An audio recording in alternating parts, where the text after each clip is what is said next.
Au final, les dernières 15-20 minutes, c'est logique que la France défendait ou qu'il perd un peu de temps. C'est logique, c'est nous, on aurait fait le même truc et contre le Brésil, les dernières 20 minutes, on a fait aussi le même truc.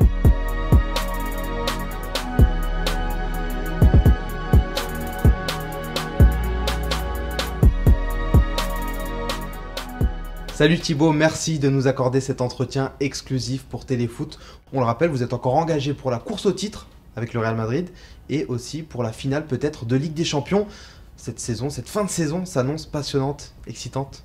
Oui, pour nous c'est très excitant. Au début de l'année, bien sûr, les objectifs sont toujours d'essayer de gagner tous les titres. Mais maintenant, au final, on est encore dans la Ligue des Champions, on joue encore pour gagner le titre d'Espagne. Donc on est content, c'était pas une année tout à fait facile pour nous, avec les blessures, avec Covid et tout ça. Mais en général, on est maintenant là, c'est fin d'avril et on va jouer pour les deux titres les plus importants, donc ça c'est bien pour nous. Depuis votre arrivée à Madrid, on vous sent plus à l'aise aussi, comment vous l'expliquez? Ouais, ça dépend si on gagne des trophées au final de la saison, quoi, parce qu'au final, c'est ça qui compte.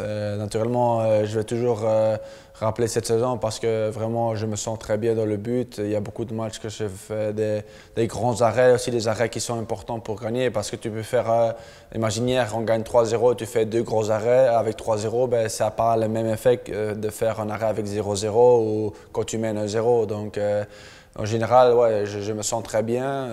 Je suis très content d'être ici au Real Madrid, d'être ici à Madrid avec mes enfants.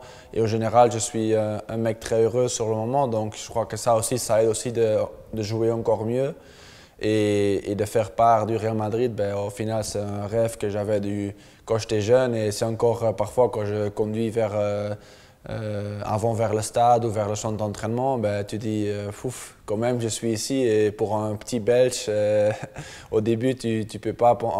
J'imaginais pas que je pouvais arriver là-bas, mais au final, le boulot, travailler dur, chaque jour, ça ouvre beaucoup de portes et je crois que c'est aussi une jolie histoire pour les jeunes, même en Belgique ou des autres pays, que quelqu'un aussi qui était dans un petit village en Belgique qui peut, au final, terminer d'être le gardien de Real Madrid. Et depuis votre arrivée à Madrid, on vous sent aussi plus à l'aise. Où est-ce que vous pensez avoir le plus progressé?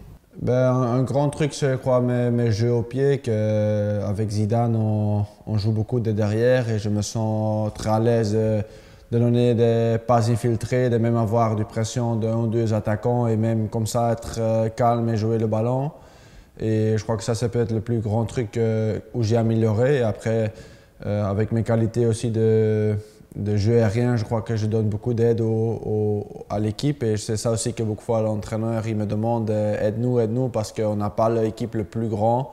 Donc parfois contre des autres équipes qui sont plus grande taille, ben, si tu ne sors pas comme gardien ou tu n'aides pas, tu peux être en problème avec les corners. Mais c'est là aussi où j'aide beaucoup et en général, après, avec les années, tu améliores et je deviens peut-être pour être au top de mes qualités, mais je crois que chaque jour on peut encore apprendre, c'est ça que j'essaye.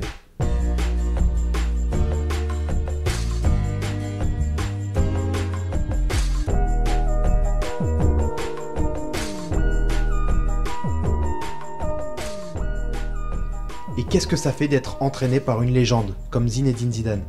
Au tout début, ce n'était pas tout à fait facile parce que naturellement, il venait d'une équipe où je crois que 80%, même plus, le connaissaient déjà de son étape d'avant et moi pas. Donc au début, quand même, pour moi, ça reste… oui, c'est toujours une légende, mais maintenant, je le connais bien et tu rigoles un peu ou tout. Mais au début, c'était pour moi un peu plus sérieux parce qu'au final, pour moi, c'est Zinedine Zidane. Je l'ai toujours vu sur la télé, toujours admiré son foot. Donc au début, c'était un peu, je ne vais pas dire froid, mais c'était juste un peu cherché. Et comme j'avais un peu le respect, moi je suis un peu plus distante. Mais quand même, je dois dire qu'il a vraiment fait confiance en moi. Il a vraiment me laissé jouer aussi quand il y avait les critiques et tout ça. Et je sentais toujours que lui, il avait la confiance en moi. Il le disait toujours. Et c'est ça important aussi pour un gardien parce que lui, vraiment, il dit « Toi, tu es le mec qui doit garder la maison, comme il l'appelle toujours. Et c'est ça, si tu sens sa confiance, ben, c'est logique que tu vas tout faire pour encore faire mieux. Et je suis content maintenant que que je peux aider l'équipe comme ça et que j'ai une bonne relation avec lui. Et c'est cool en plus parce que c'est Zinedine Zidane, tu vois. Vous en parliez, Karim Benzema, il est tout simplement stratosphérique, impressionnant avec le Real Madrid. Est-ce qu'il y a quelque chose chez lui qui vous impressionne tous les jours? Karim, c'est Karim, je m'entends très bien avec lui. Au final, c'est un mec qui a une facilité de faire des buts, il a une qualité de frappe très grande, tu vois, il sait bien les placer. Il ne va pas tirer fort, mais il sait bien les placer dans les côtés où c'est dur d'arriver comme un gardien. Et c'est un mec qui est très obsessionné avec les buts, d'améliorer encore. Par exemple, le jour avant le match, de faire les coups francs, les pénaltys. Tu vois, parfois, il me demande des trucs, un gardien, qu'est-ce qu'il pense comme ça ou qu'est-ce qu'il fait comme ça. Il veut jouer tous les matchs. Et c'est ça, c'est un truc qui me marque beaucoup chez Karim.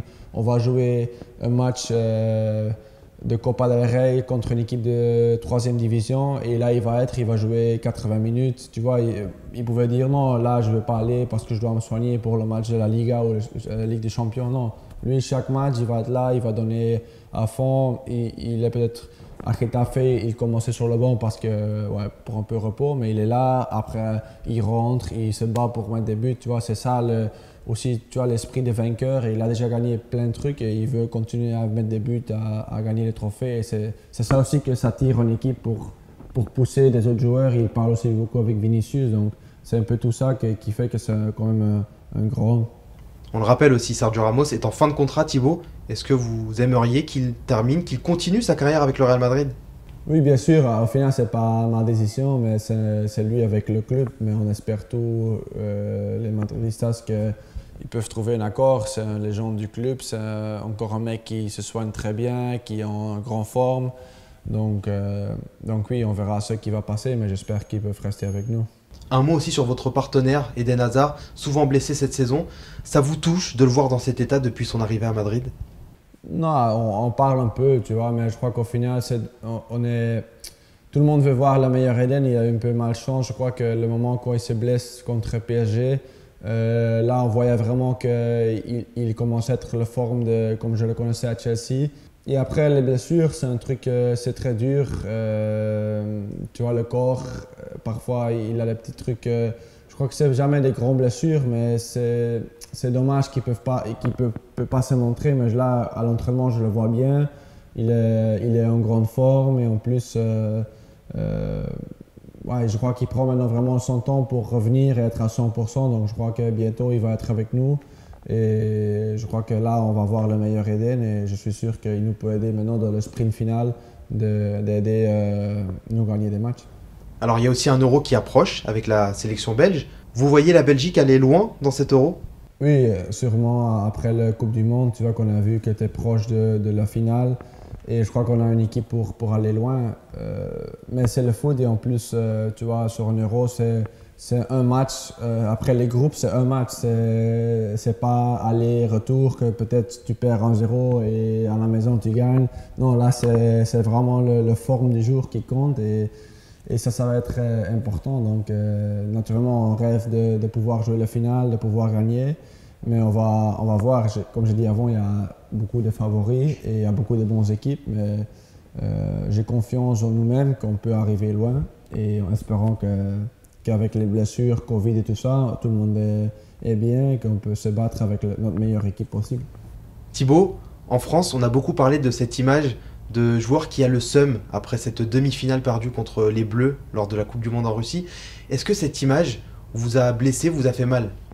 Non, bien sûr, beaucoup de fois, même maintenant, parfois sur Instagram, dans les messages privés, je vois un message d'un Français qui me dit un truc, mais au final, bien sûr que peut-être ma réaction après le match, c'était exagéré, mais tu dois savoir, tu joues une demi-finale de Coupe du Monde pour la première fois dans ta vie, tu perds 1-0 et au final, les dernières 15-20 minutes, c'est logique que la France défendait ou qu'il perd un peu de temps, c'est logique, c'est nous, on aurait fait le même truc et contre le Brésil, les dernières 20 minutes, on a fait aussi le même truc, mais quand tu sors comme ça d'un match, tu dis non, et tu es fâché et tu dis non, on n'est pas en finale. Donc, c'est pas le seum, c'est plus que tu es déçu parce que je suis un vainqueur et je veux gagner, mais c'est pas que, naturellement, que la France ne le méritait pas. Mais comme je dis, c'est un peu que tu es chaud sur le moment et c'est 5 minutes, ou même pas 5 minutes après le match, qu'il y a des intervieweurs, des journalistes qui te demandent des questions, donc tu rentres un peu dedans et bon, c'est ça. Mais Depuis que je suis petit, je suis allé chaque année l'été en vacances en France, donc j'aime bien la France et les Français, donc il n'y a pas de souci là-bas. Thibaut, est-ce qu'il y a un rêve quand vous étiez petit que vous n'avez toujours pas réalisé aujourd'hui? Au niveau du club, c'est de gagner la Ligue des Champions. Je crois que ça, quand tu es jeune, c'est un des trucs que tu regardes et tu rêves de le gagner. Donc c'est ça, et j'étais une fois très proche. Donc je sais quand même un truc que j'espère de gagner. Et deuxièmement, naturellement avec ton pays, gagner un trophée avec ton pays, je crois que c'est ces deux trucs-là, gagner un trophée avec la Belgique et gagner la Ligue des Champions avec le Real, ce sont ces deux rêves que j'ai de jeune, que je n'ai encore pas accompli. Donc c'est ça que ça me manque encore et j'espère le pouvoir réaliser le plus tôt possible.